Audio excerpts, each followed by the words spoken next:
Hey guys, welcome to another video. This will be the final part of this illustration tutorial, and this part will just be the details, which is pretty much the most boring part. You're not really going to see much going on, so it will be small brushes and zoomed right in, just picking out little details just to get some of that realism going. So where am I going to start with this?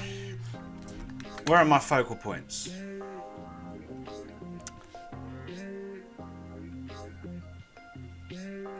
So, I want a focal point here. So this is our rule of thirds grid. So there's a focal point there, and maybe up here. So I might want to start detailing this bit here. Whoops. Oh, it's on a multiplier, that's why. Right, so I'm just gonna pick out some little areas and then just add some detail to it. I quite enjoy this part because this is the part where I normally just put on a podcast and then just relax and just sit here and do this for hours and hours and hours. And then it's quite nice when you finally zoom out of the painting and then see what all your hard work has done. It brings the level of realism up when you start adding detail. And you can really get lost in it as well. Like, you know, I could easily just put in some steps like this there, and just some little kind of surprises for the viewer. If they was to spend time looking at the image, you'd get little kind of rewards within the image for taking the time to look at it. If that makes any sense, do you know what I mean?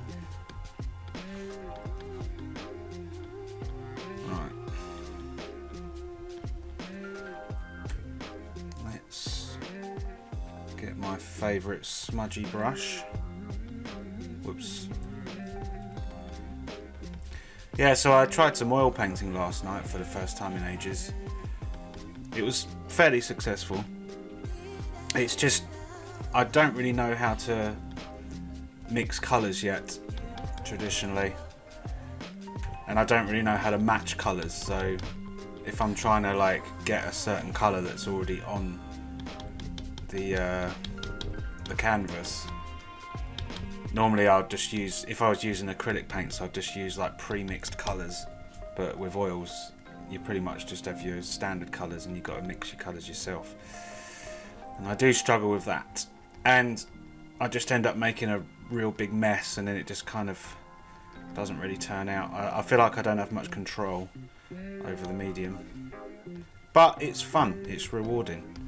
I normally end up just making like really abstract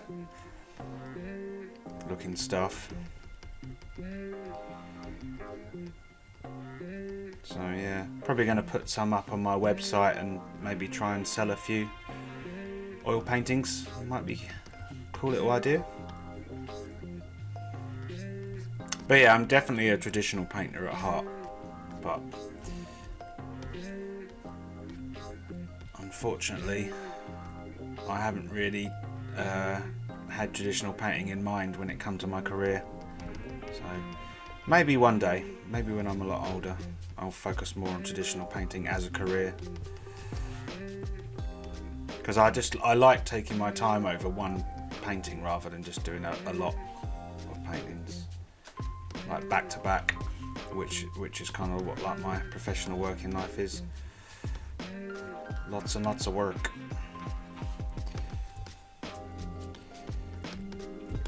What is going on there? God, we're at 5 minutes already and I've done bugger all.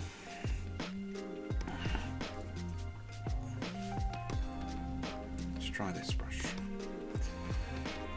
Let's do some detail in here as well. Right, I'll show you a little cheap brush. Dun, dun, dun. Where are we?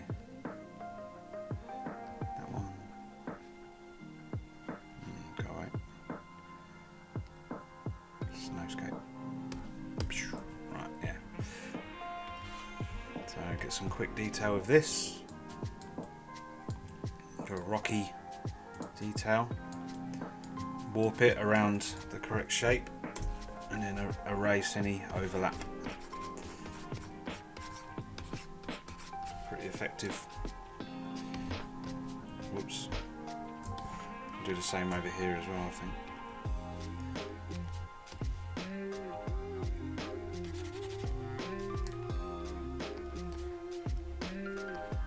So I'm not going to make you sit through this entire detail phase. What I'll do, I'll just kind of continue recording for a little bit longer and then just show the finished piece at the end. So this will probably be a couple of hours of just doing this. So you're not going to want to see all that, are you?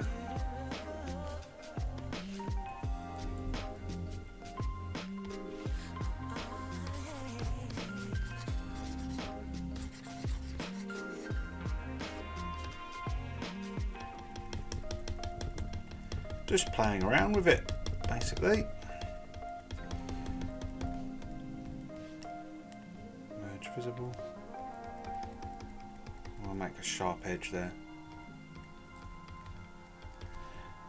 I really like this smudge brush. It really just gives you that nice traditional look. And you can just move paint around that's already on the canvas, which is fun. Like sculpting, basically. Might try my hand at sculpting one day. Yeah, I don't think I could just do digital painting and nothing else. That's why I always try my hand at oil paints, acrylic paints, and I do a lot of pencil sketching as well.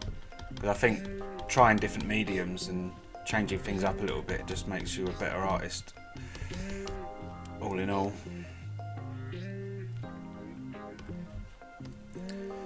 And it makes things exciting. Makes sure I don't get bored. Because if you know me, I get bored really easily. Oops. I'm basically an insane person. But you kind of have to be to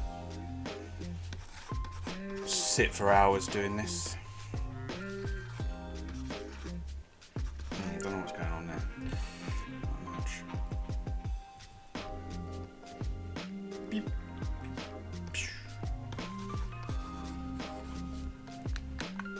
What? Rubbish. Rubbish!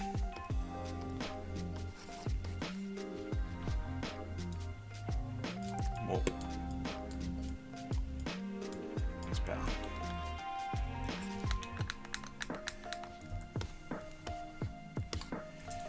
Right, let's do a little bit more detail over here. Do that by hand. I like these brushes. They're really cool. Get that kind of traditional look again. I like. That's what's kind of funny about digital art, because I tend to just mostly reverse engineer it to make it look traditional again. Whereas if I just painted traditionally, it would look like that naturally anyway. So, but I just can't stand the mess and the aggravation of traditional. Like, I spent hours last night just trying to get oil paint off my hands. It was a bit of a nightmare.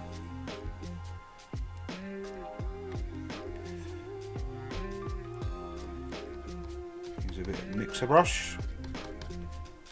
Some cool effects. I mean, here, there's some cool stuff going on here, isn't there? I like that. Let's elaborate on this section.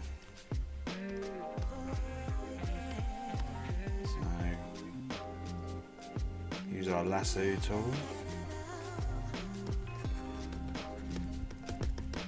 Pick it out a little bit better. Airbrush.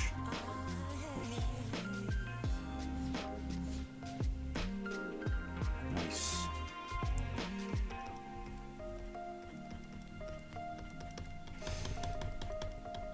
Yeah, so even in the detail phase, your painting can change a lot. Because you start to see little kind of what would you call it?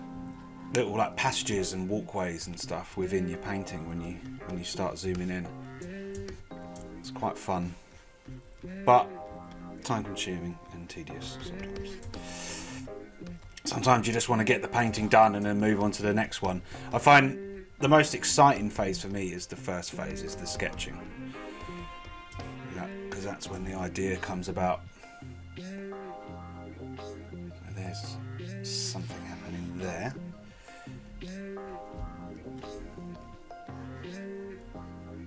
Pick that out.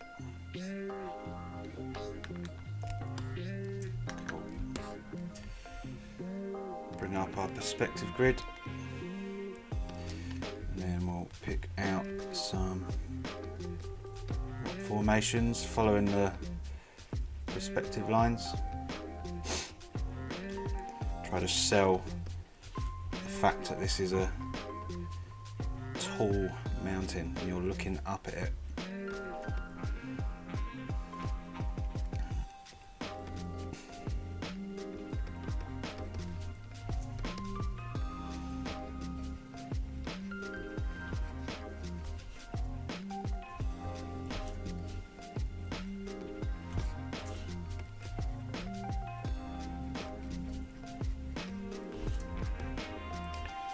Pretty cool.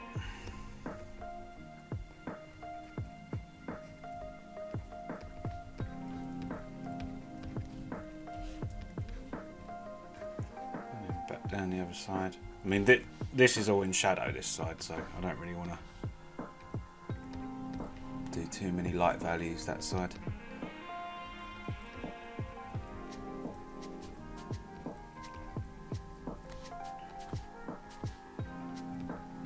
This side is fair game. How's that look? Cool. I might bring this bit out further, actually. Up there.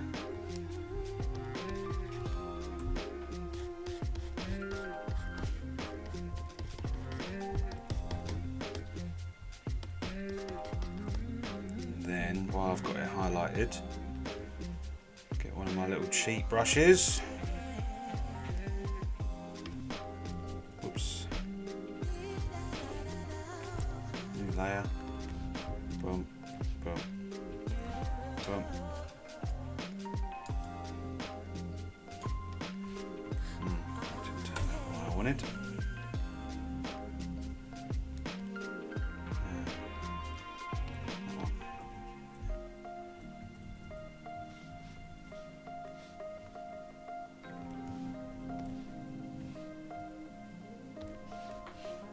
Cool.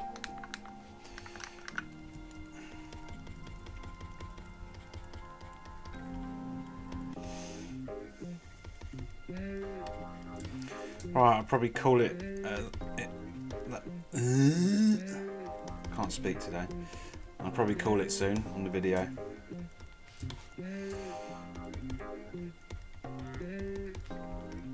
And then I'll just continue painting for about an hour, finish it up, and then show you the finished one at the end, because this is just going to be more of the same, just picking out little details.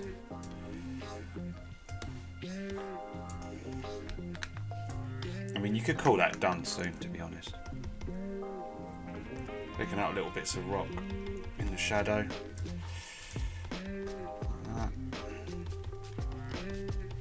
Pushing those shapes about with my smudge brush.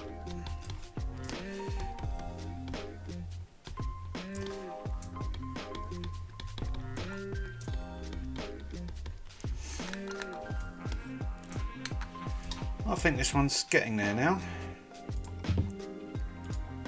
Let's go on the levels tab and then bring in those darks a little bit more. Oops. 2, 5, 4, and then 3.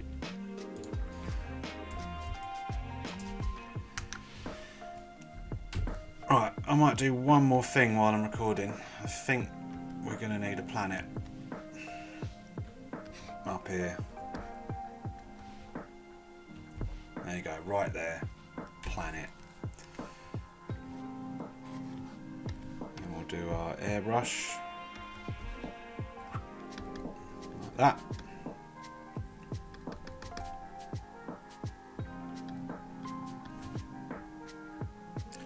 And then got a nice little texture brush I normally use for planets. Pretty effective.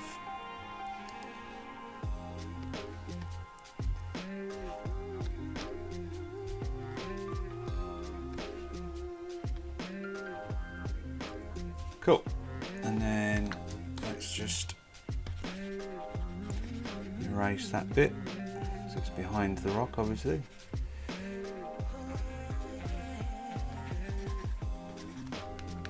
I mean, that was like a planet in about 30 seconds, so once you know the Photoshop tools, they are quite useful.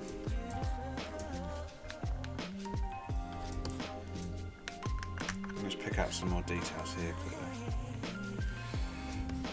What do we reckon? Rock formation there.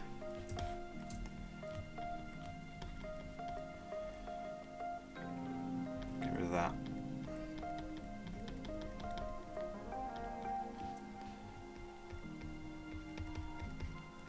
Can actually make the landscape go back really far into the distance just by picking out some little shapes.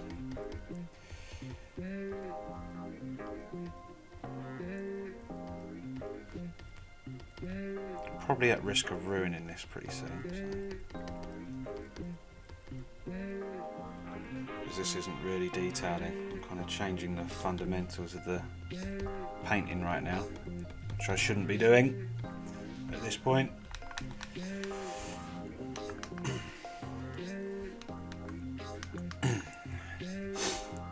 Let's add a soft light layer. Get our soft brush. I want to bring out some more of those kind of bluey tones. I like that.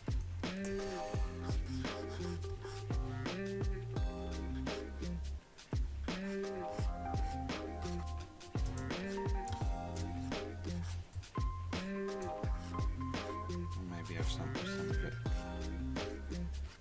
this way.